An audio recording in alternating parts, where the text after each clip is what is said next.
Sebelum melanjutkan, jangan lupa subscribe dulu, terima kasih. Bab 524 musuh besar telah dibasmi. Api yang berkobar dan hebat itu bagaikan binatang buas. Api itu menutupi langit dan tanah di area itu, dan membakar tanpa henti. Dalam sekejap, orang-orang dari kedua klan itu dilalap api. Mereka meleleh, terbakar menjadi abu, dan tidak ada satupun yang tersisa. Sangat kuat. Lautan api yang mengerikan itu memang ditinggalkan olehnya. Melihat api yang tak henti-hentinya berubah dan bergolak di sekelilingnya, Chu Feng bergumam pada dirinya sendiri.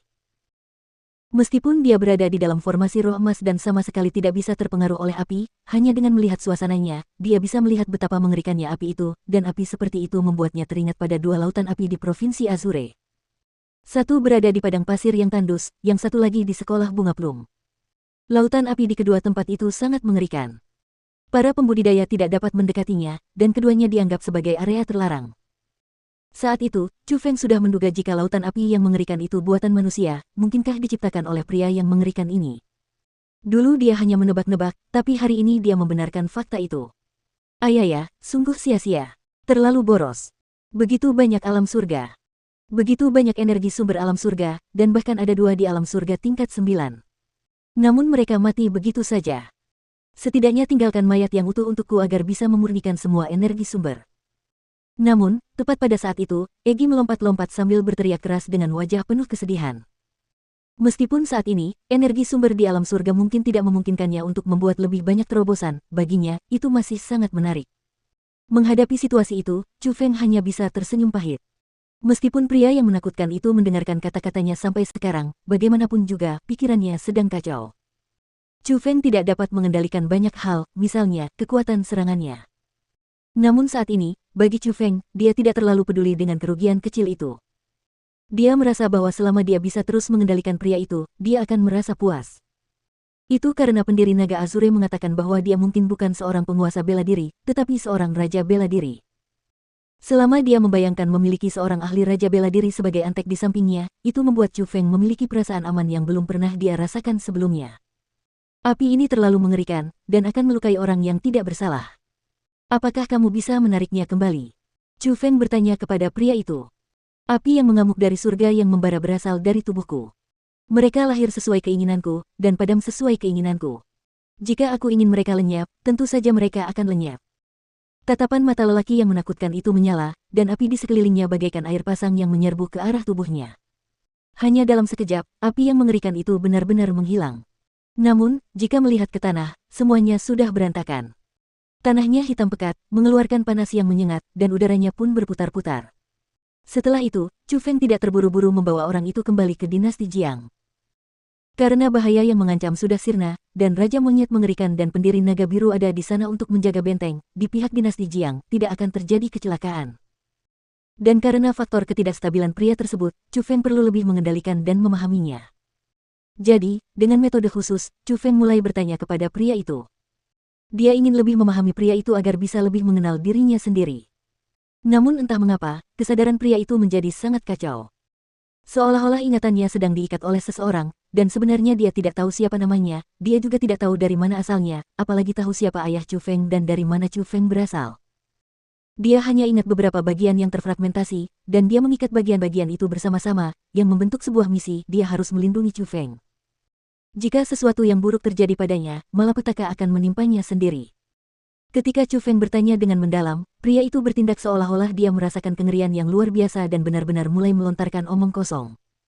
Selain itu, dia kehilangan kultivasinya yang mengerikan saat ini, dan kembali ke keadaan gila dan bodohnya, dan sama sekali tidak mengenali Chu Feng. Awalnya, Chu Feng agak khawatir, tetapi dia tidak panik karena dia tampaknya secara bertahap memahami metode untuk memulihkan kekuatannya. Caranya adalah dengan menyentuh bekas luka di dahinya. Tempat itu adalah titik lemahnya. Selama dia menyentuh tempat itu, pria itu akan mendapatkan kembali kekuatannya. Dan kenyataannya memang seperti itu. Ketika Chu Feng memahami apa yang seharusnya dan setelah menyentuh bekas luka di dahi pria itu, dia benar-benar memulihkan kekuatannya. Selain itu, dia sangat marah, dan lupa siapa Chu Feng lagi. Namun untungnya, Chu Feng memahami titik lemah pria itu saat ini. Dengan sangat cepat, ia membuat pria itu tunduk pada dirinya sendiri lagi, tetapi hal yang tidak dapat dilakukan Chu Feng adalah setiap kali ia mengajukan pertanyaan yang sangat dalam tentang ayahnya sendiri, ia akan tenggelam dalam ketakutan yang luar biasa lagi, jadi Chu Feng berhenti bertanya. Dia tahu bahwa dengan kondisi pria itu saat ini, dia sama sekali tidak bisa terburu-buru jika ingin mengetahui identitasnya. Dia harus maju perlahan dan memahami pria itu sedikit demi sedikit. Hanya dengan memahami banyak hal tentangnya, dia bisa membangkitkan ingatannya. Dan setelah merasa bahwa ia bisa mengendalikan orang itu sepenuhnya, atau setidaknya mencegahnya mengamuk dengan membunuh orang-orang tak bersalah, Chu Feng membawanya kembali ke dinasti Jiang. Saat ini, orang-orang dari dinasti Jiang masih tenggelam dalam ketakutan dan kegelisahan yang luar biasa. Itu karena semua yang terjadi sebelumnya hanyalah seperti mimpi. Hal itu membuat mereka merasa bahwa semuanya begitu tidak realistis. Terutama ketika mereka mengingat bahwa orang yang begitu mengerikan dan kuat muncul di benua 9 provinsi, dan bahwa dia juga mengikuti setiap kata yang diucapkan Chu Feng, seolah-olah dia adalah pelayan Chu Feng. Sepanjang ingatan mereka, sampai sekarang pun mereka masih merasakan ketidakpercayaan, dan justru ketidakpercayaan itulah yang membuat mereka tidak bisa memastikan apakah bahaya itu betul-betul sudah hilang atau belum. Jadi, pada saat itu juga, mereka sedang menunggu seseorang, dan orang itu adalah Chu Feng. Itu karena Chu Feng sudah menjadi tokoh penting bagi kelangsungan hidup dinasti Jiang mereka. Chu Feng mampu memberi mereka jawaban apakah bahaya telah sirna atau belum. Lihat, Chu Feng telah kembali. Benar sekali. Chu Feng telah kembali. Tuanku, Chu Feng telah kembali. Tiba-tiba, seseorang menunjuk ke arah selatan dan berteriak keras, sangat gembira. Pada saat itu, mereka yang berada di alam surga semua naik ke langit dan mengarahkan pandangan mereka ke arah selatan. Setelah melihat Chu Feng benar-benar membawa seorang pria berwajah kosong kembali dan dengan cepat kembali, mereka tidak bisa menahan kegembiraan. Chu Feng, bagaimana?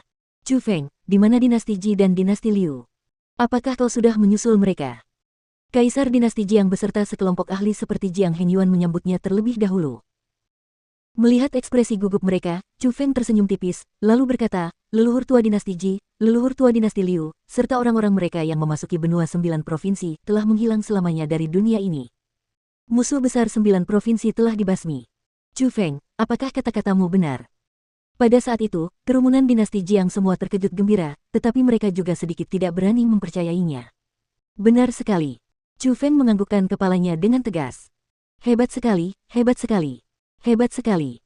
Pada saat itu, secercah rasa lega, serta kegembiraan yang tak terlukiskan, muncul di wajah Kaisar dinasti Jiang. Selain itu, ia terus-menerus mengucapkan 3 kata, hebat, karena ia benar-benar tidak dapat mengendalikan diri dari kegembiraan itu. Dan selain dia, hampir semua orang di tempat kejadian juga sama.